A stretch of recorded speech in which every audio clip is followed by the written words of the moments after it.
Hi DSH family, welcome to Coffee and Confidence. My name is Kim Torres, I'm your executive director, and I am so glad to be back at Coffee and Confidence after a week off. I felt a little lonely last week without our Tuesday 10 a.m. session. So today we are going to be discussing one of my favorite authors and a book that she wrote and how to incorporate this into your child's life. The book is called I Love You Rituals by Dr. Becky Bailey, and it is a great grouping of activities to use that not only encourage loving and bond between your little one, but they also boost brain potential and have some really great academics behind the activities. This book and the activities are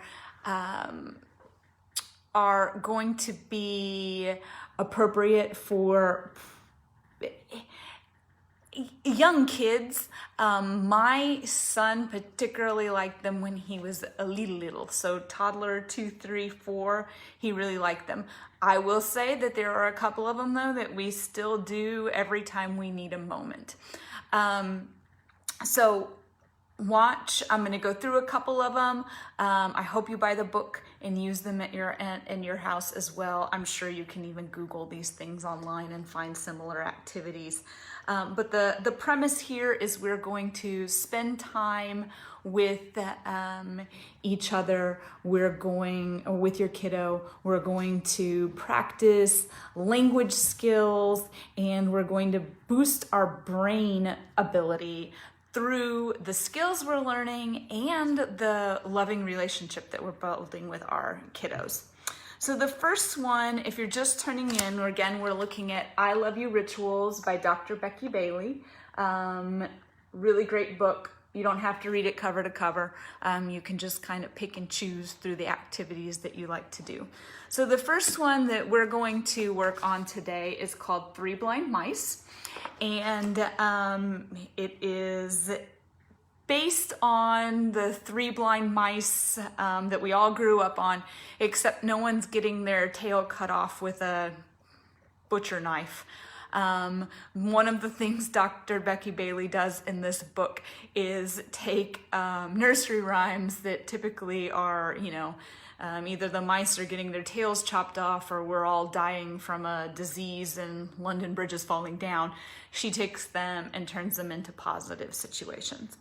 So the first one we'll do, and I'm just going to do it with you like as if you were my kiddo, is 3 blind mice. So it goes 3 blind mice, 3 blind mice, see how they care, see how they care. They hold hands and give a shake, smiling together for goodness sake. Then turn around for goodness sake. I messed that up. 3 blind mice, 3 blind mice. So it's smiling together, good friends they make.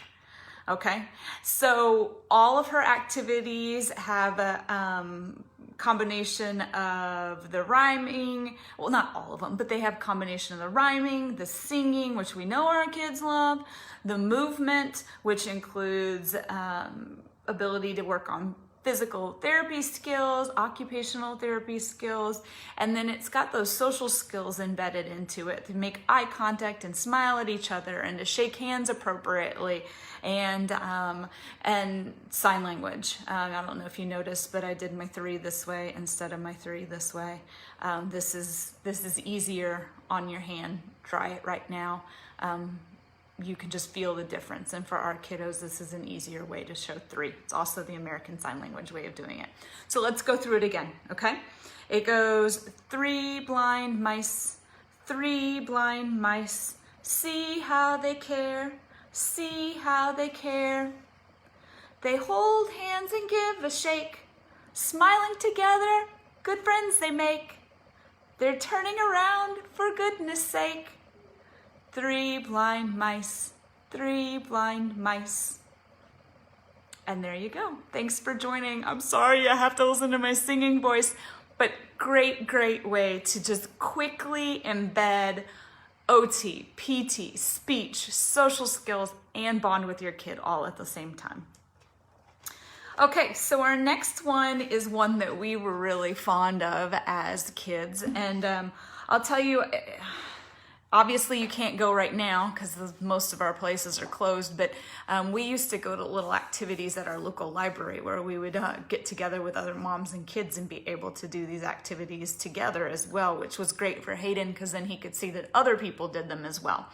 But this one is called Two Blackbirds. And again, you're gonna be using your voice and your hands. So you're gonna be working on speech skills, you're gonna be working on fine motor skills, and you're gonna be working on vocabulary skills because your hands have to go back and come back and fly away all at the right time, okay?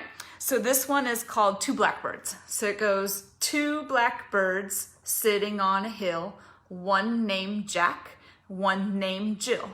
Fly away, Jack, fly away, Jill. Come back, Jack, come back, Jill. That's it.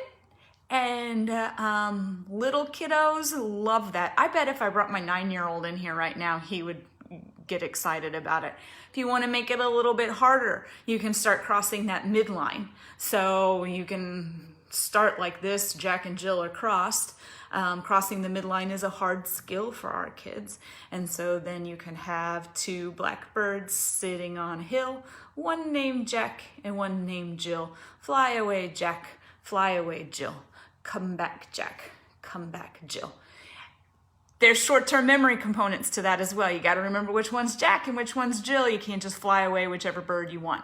So great little activity to embed small skills without you feeling like you're like bombarding them like teacherish all day long. The next one that I love, we still do it in our house, I love this one, is called Greetings. And it says the goal of this game is to be delightful and silly together. I love any game where that's the goal. And in this goal, you're going to be working on socially appropriate greetings with each other. And so one of the things that we've always loved to do is to model appropriate ways of greeting each other and then model the inappropriate ways of greeting each other. And those are super funny.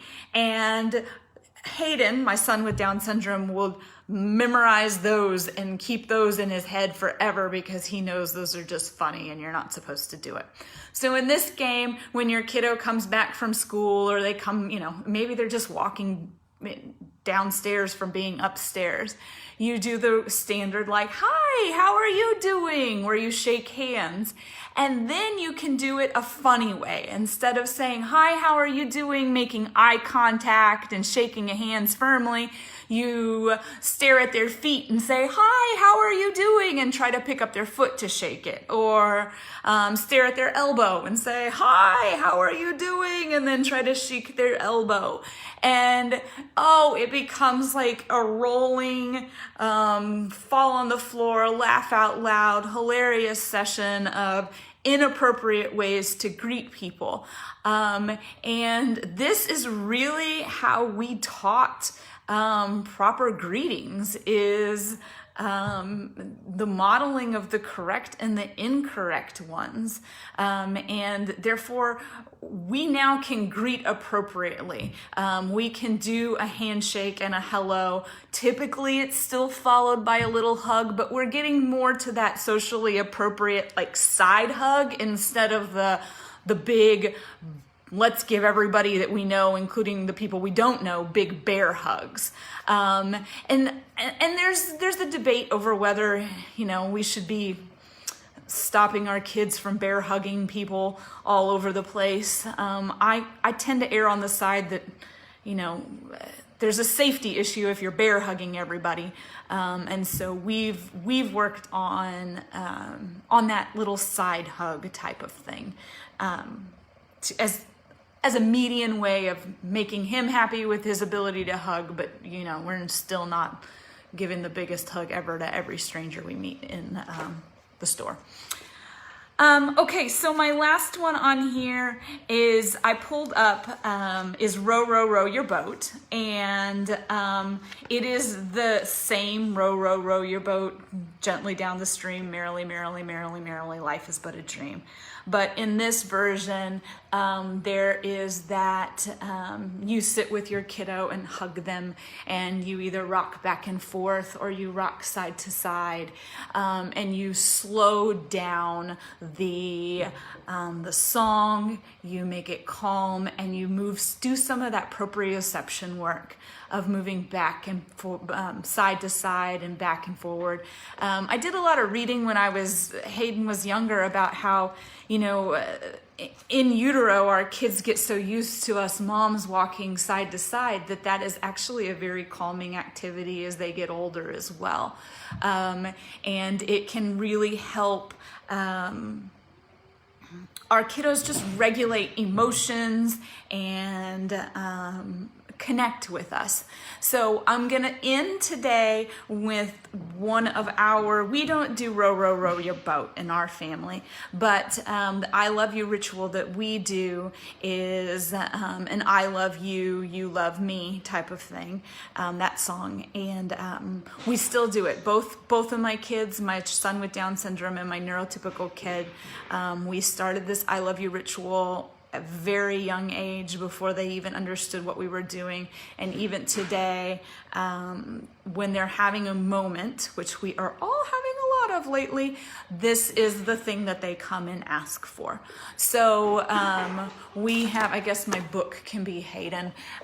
So we would hold each other and we sing, I love you, you love me, we're a happy family with the cute little boy named Hayden Bear and a cute little girl named Caroline. And then we'll just repeat it. In that, it would bring him, it was a way to calm him or her. And we worked on our names, we worked on our spellings. Afterwards, we worked on our singing skills, but just a really great way to bond throughout the process. So I hope you will enjoy just a glimpse into this fabulous book called I Love You Rituals by Dr. Becky Bailey. I highly suggest it. I'm sure she has a website where you can come pull these off of, and you don't necessarily have to have the book. Or, as always, reach out to us on our website, www.dsah.org, and I can help you work through any of these, try to help you find a used copy somewhere that can ship to your house in a couple of days. But as you know by now, I'm a big proponent of putting the learning into life so that you're not feeling overwhelmed with constantly pushing your kids to learn more. It's just life. And I think that's helped me over the years, learning to be able to do that. So, all right, thank you for joining me for Coffee and Confidence, or as many of you know, iced tea and confidence for me. I'll see you next week, or actually I'll see you on Thursday. We'll be doing a workshop at noon.